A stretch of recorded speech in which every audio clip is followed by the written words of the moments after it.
Kiev tente de mobiliser les soutiens nationaux et internationaux. Volodymyr Zelensky rappelle qu'une victoire russe n'est pas une option.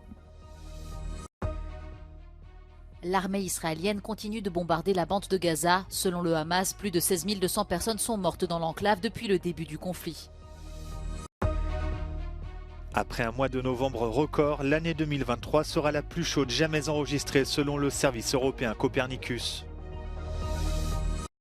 Une pétition de plus de 500 000 signatures demande à l'Union européenne une réglementation ferme pour lutter contre les abus sexuels en ligne commis sur les enfants.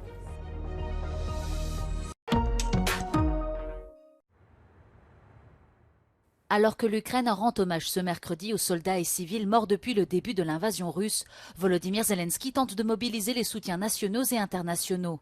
Sur son chemin vers le palais Mariinsky où se trouve le bureau présidentiel, le président ukrainien a déposé une gerbe de fleurs près du mur du souvenir des héros et a enregistré son allocution quotidienne.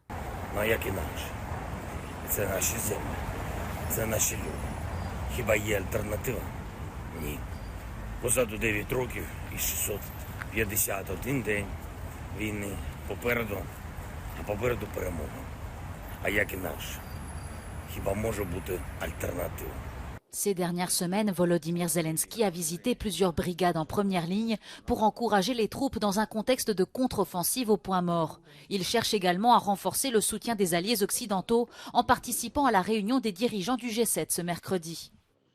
Mais son discours prévu devant le Sénat américain qui fait suite à sa visite au mois de septembre a été annulé.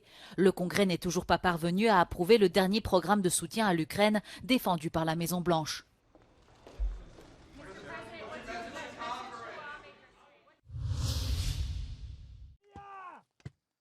Alors que la neige recouvre une grande partie de la région nord de Tcherniv, des militaires ukrainiens vêtus de tenues de camouflage de saison sont mis à l'épreuve. Ils apprennent à identifier et repousser les saboteurs russes, une menace à laquelle Tcherniv, tout comme la région voisine de Soumy, est souvent confrontée. І вважаю, що для кожного чоловіка, здравого, нормального чоловіка, що якщо він навіть там переживає в чому-то, боїться, йому стоїть прийти і навіть на цих навчаннях відпрацювати це все. Тобто воно закаляє. L'association danoise Défense Ukraine a collecté de l'argent et acheté des vêtements d'hiver professionnels qui seront remis aux soldats ukrainiens. Le major Odin connaît l'importance de porter des uniformes adaptés au terrain. Звичайно, що потрібно, тому що це бойові дії, десь біжиш на штурм, йдеш в атаку, зацепив, порвав, розірвав, впав в болото, тобто там не перебираєш, не вибираєш місце, де присісти, де лягти, тобто лягаєш куди-небудь, весь в болоті, і потрібно щось мати для того, щоб переодягнутися. Le village de Blagodatsny, dans la région de Mykolaiv, au nord-ouest de Kherson, a presque été rasé par les combats. Parfois aidé par des amis, Victor tente de remettre sa maison debout. Il faut reconstruire et vite. L'hiver frappera bientôt aux portes des habitations en ruine. L'armée israélienne continue de bombarder la bande de Gaza ce mercredi, affirmant que les frappes et opérations terrestres ciblent les combattants et hauts responsables du Hamas, les stocks d'armes ainsi que les tunnels. La ville de Khan Younes dans le sud de l'enclave palestinienne est encerclée. Les habitants et réfugiés vivent sous la menace constante de roquettes.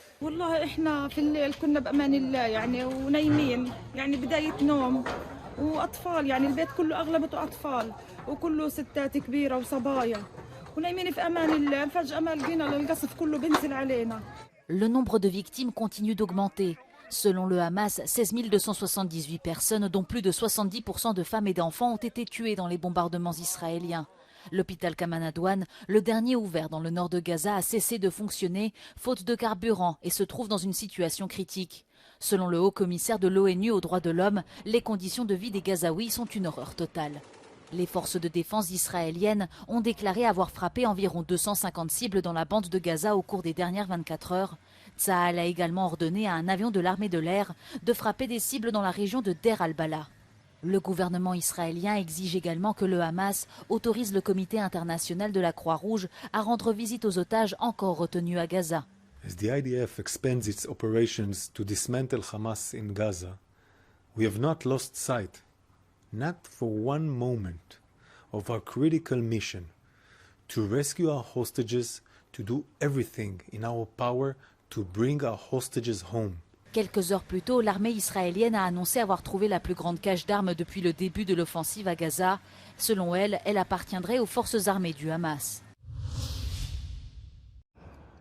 Les négociateurs au sommet de la COP28 se sont penchés mardi sur les énergies fossiles. Une nouvelle ébauche du premier bilan mondial sur le climat a été publiée mardi matin. Document central des pourparlers, il synthétise les actions qui ont suivi l'accord de Paris sur le climat de 2015, pointe ses lacunes et propose des modifications. Le directeur général de la COP28, Adnan Amin, affirme que le bilan fournira une très bonne base pour aller de l'avant. We need to be aligned with the 1.5 target, keeping 1.5 within reach. That we've articulated as the principal objective of this conference. To do that, there's going to have to be substantial progress on reducing emissions and creating a trajectory of decarbonization that brings us to alignment with 1.5 by 2030. We have 7 years to do this. So either we can stay mired in debates about language or we can find practical ways to get this done. Des dizaines de personnes ont manifesté à l'entrée de la COP28. Les actions menées pour éliminer progressivement les combustibles fossiles ne suffisent pas, accuse-t-il. People's frustration levels are really high about these conferences. In fact, some have lost any hope in this process. But we are here because we believe we cannot solve the problem if governments do not act. That is our problem. It's not just up to us. The governments, those who in power have to do something. So we are here to push them. Les activistes du climat militent pour une élimination complète des énergies fossiles, le seul moyen, selon eux, de faire face à la crise du réchauffement climatique.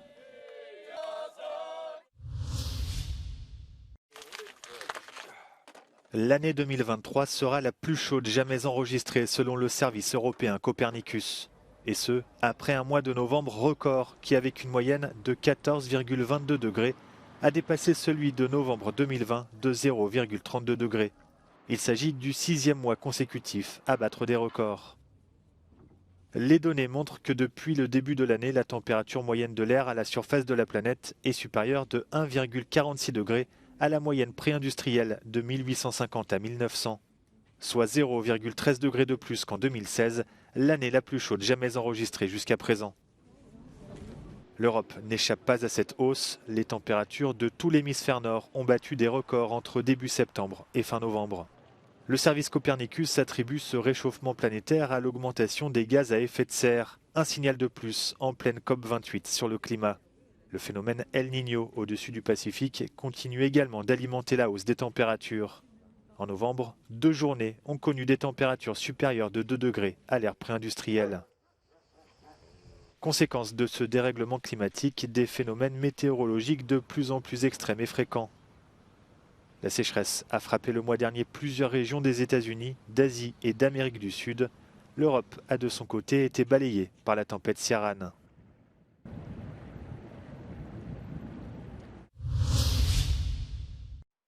L'ancien Premier ministre britannique Boris Johnson a présenté ses excuses mercredi aux familles des victimes du Covid-19. Il est auditionné durant 2 jours dans le cadre de l'enquête publique sur la réponse du pays à la pandémie. Boris Johnson a démissionné de son poste de Premier ministre en septembre 2022 à la suite de révélations sur des fêtes illégales organisées à sa résidence de Downing Street durant le confinement. L'ancien chef du gouvernement a accepté de tenir une enquête publique après de fortes pressions de la part des familles endeuillées. Le coronavirus a tué plus de 232 000 personnes au Royaume-Uni.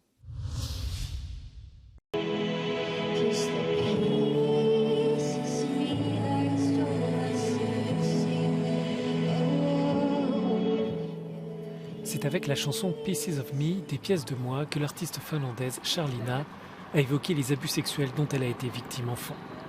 Elle était mercredi à Bruxelles avec des survivants et des militants pour remettre au Parlement européen une pétition de plus de 500 000 signatures réunies par l'ONG Justice Initiative. Les signataires réclament un règlement fort pour prévenir et lutter contre les abus sexuels commis en ligne contre les plus jeunes. Le texte, adopté par la Commission Justice du Parlement européen, a revu à la baisse l'ambition initiale de la Commission européenne. So many young children experience sexual violence in their childhood, and nowadays more than ever, because we have this new online playground which has no safety regulations to protect children from these horrible crimes.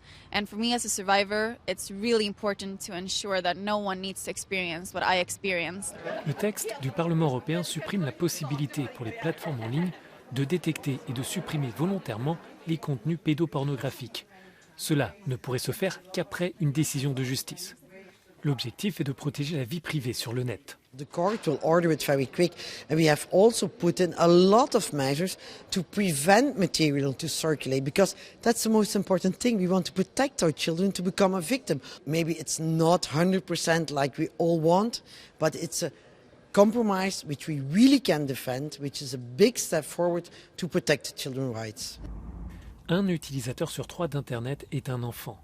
32 millions de cas d'abus sexuels en ligne contre des enfants ont été signalés en 2022 dans le monde. Une autre eurodéputée attend des entreprises qu'elles renforcent leurs capacités pour lutter contre ces actes. The part of legislation which is heavily debated is that it's technology neutral. Is that really the case? Because as the moment speaks, a lot of technological companies are saying to us, we only have limited capacity to do so. But I'm a big believer in the power of innovation and the power of technology.